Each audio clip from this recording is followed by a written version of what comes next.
At least 18 people have died in the Montecito mudslides and 7 people were still unaccounted for Friday, as hope waned that any survivors remained amid muck, boulders and toppled trees. Rescuers continued to dig through the tangled wreckage of vehicles and homes, searching for human remains or survivors. Santa Barbara County Sheriff Bill Brown said crews had found another victim, 87-year-old Joseph Francis Bleckel, in his home in the Romero Canyon area about 11:30 a.m. Friday. Bleckel had previously been listed as missing. The number missing has fluctuated widely in the aftermath of heavy rains that pounded the Thomas fire-burned scar this week and unleashed a torrent of mud, boulders and debris that destroyed scores of homes. Authorities had said late Thursday that roughly 43 people were unaccounted, but many of them have since been reported safe, according to Chris Elms, a spokesman for the California Department of Forestry and Fire Protection.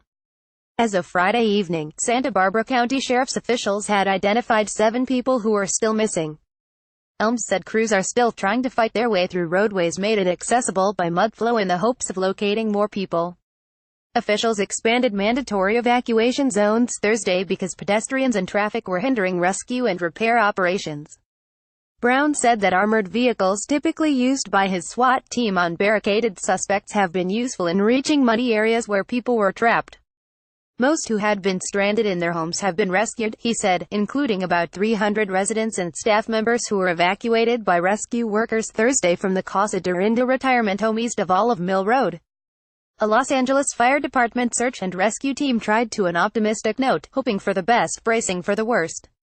Members used an arsenal of tools, technology and specially trained dogs to probe piles of debris more than 15 feet deep at the southern end of Romero Creek. It's as exhausting, frustrating and tedious as looking for a needle in a haystack.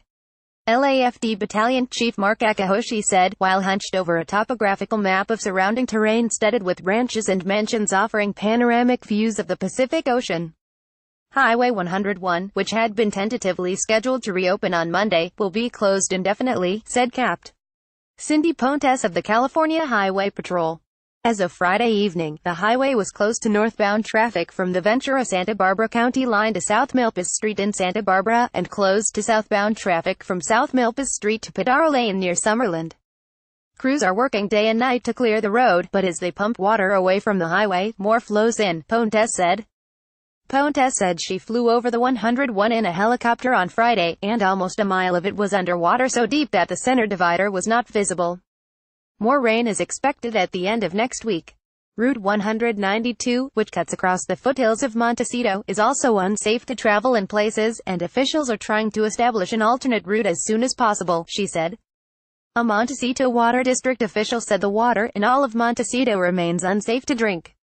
Workers are replacing fire hydrants and reconnecting water mains across creeks that were wiped out, but it is unknown when the system can be restarted, she said. In the meantime, some residents have low pressure from their taps, and others have no water at all. On Friday, Montecito Creek was back to its usual trickle amid a scene of destruction. Where the key artery of East Valley Road crosses the creek, houses had gaping holes in their sides. A white clapboard structure was wedged in the branches of a tree. Workers rushed to cut off the gas supply in the neighborhood amid worries about dangerous leaks. Carla Flynn, who lives along East Valley Road, spent Thursday morning shoveling mud as thick as peanut butter at the foot of her driveway. I'm incredibly grateful to be alive, she said.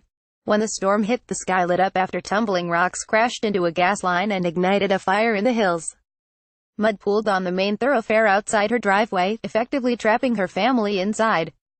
They had decided not to evacuate, she said, because they were so far from the burn area. Flynn is used to torrents of water gushing by. Her property is alongside a creek, but nothing like this, she said.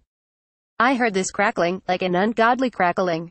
Walls, fences breaking, she said. Her daughter has friends who are among the missing. Prominent community members have perished. You never think that it could happen here. This is such a sacred little oasis, Flynn said.